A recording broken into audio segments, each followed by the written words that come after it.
Hi, it's Todd's Workshop here, and today we're going to be talking for a second time about throwing javelins, fletched javelins, throwing darts, call them what you will. I don't really know what the right term is. But what we've got here is a weapon that was in pretty common use across Europe actually. It's one that we don't know about, we don't really hear about, but actually looking in the manuscript pictures you see them everywhere.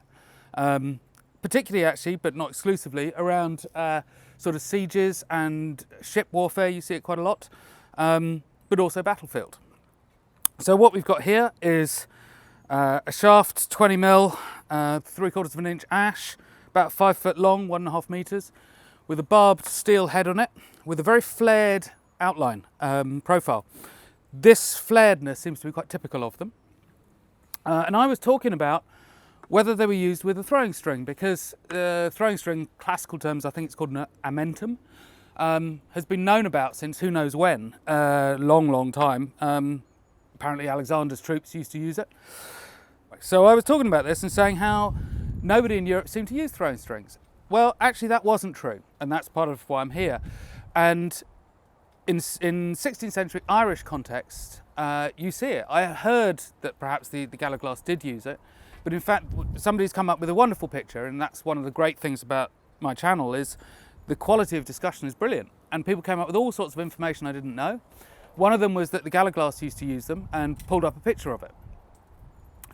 Another thing was there is a very interesting portrait of a man called Captain Thomas Lee, and it was painted in 1597, and actually 6-7 years later he was killed. He was hung at Tyburn for treason. But it's a lovely painting because he's obviously in his finery, and yet he's wearing no shoes or stockings, and that apparently was because of all the fighting in the bogs in Ireland. So it was a bit of a statement of who he was and where he came from. The other thing that's notable is he's holding what's known as a lance, because you can't actually see the top of it, it's out of the frame. So you can't see if it's fletched, but it's a very slender, too thin for a lance really, or a pike. A very slender shafted spear type object with a string wrapped around it, just above his hand.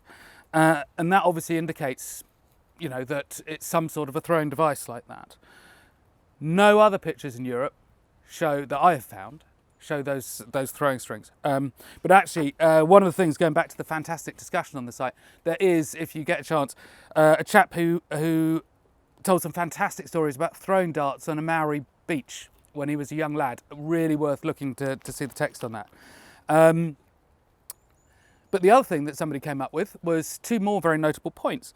There is apparently in a Viking saga, there is a man who throws a spear across a river using a string, that gets a distance throw he would never have otherwise got to kill a guy on the other side. So that's quite interesting that the Vikings knew about it. But the other is there's another one of those pictures, one of the many pictures that was posted up, either in the chat or that I've come across since, where the heads are in fact brass, not steel, brass or bronze, you can't tell. But again, that utterly indicates that it was an anti-flesh weapon, not an anti-armour weapon, which of course that head shape would demonstrate anyway. And again, there was a guy on the site called with the moniker Galaglass on the channel rather. So presumably Irish history and Galaglass are his thing, if that's his moniker.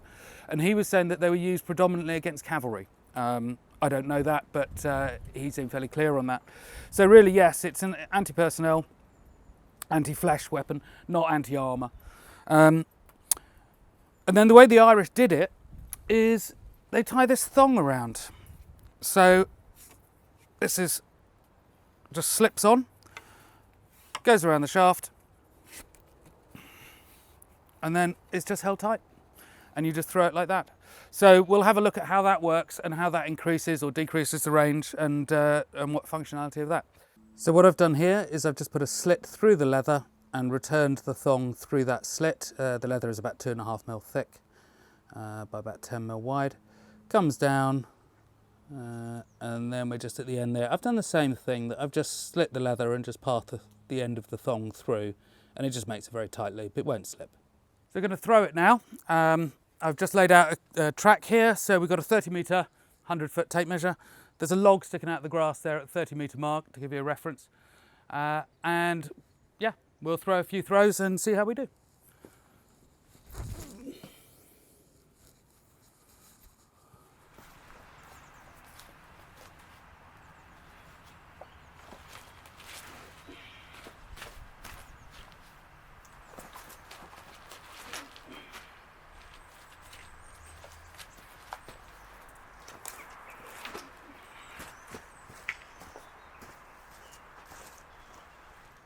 I've just cranked out this atlatl stick, the throwing stick, from an old bit of scrap ash that I had kicking about.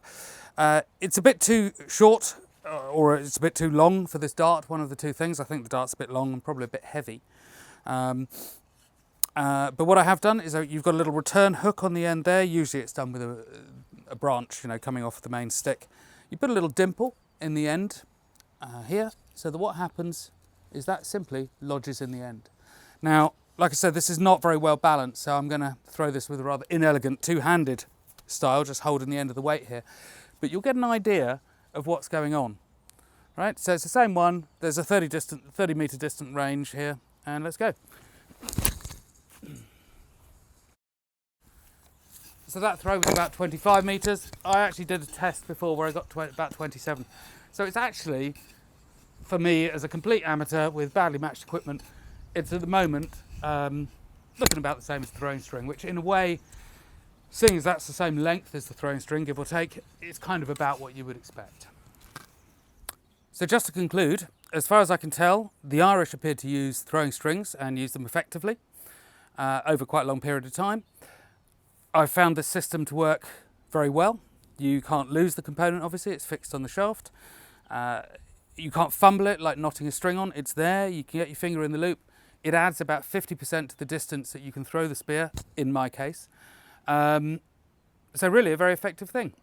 Saying that, it also appears that I was right in my first assumption that the rest of Europe did not use throwing strings. They may have known about them, and there is this small evidence that perhaps the Vikings used them on occasion.